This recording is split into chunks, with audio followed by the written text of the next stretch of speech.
Здравейте, днес ще ви покажа как да си изключим компа по-бързо с иконка.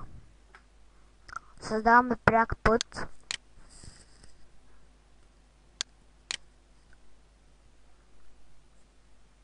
И пишем това.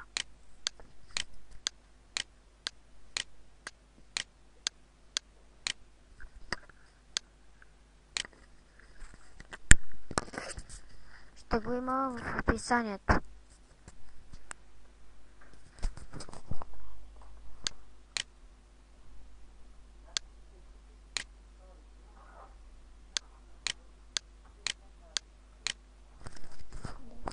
Сега трябва да му сменим иконката.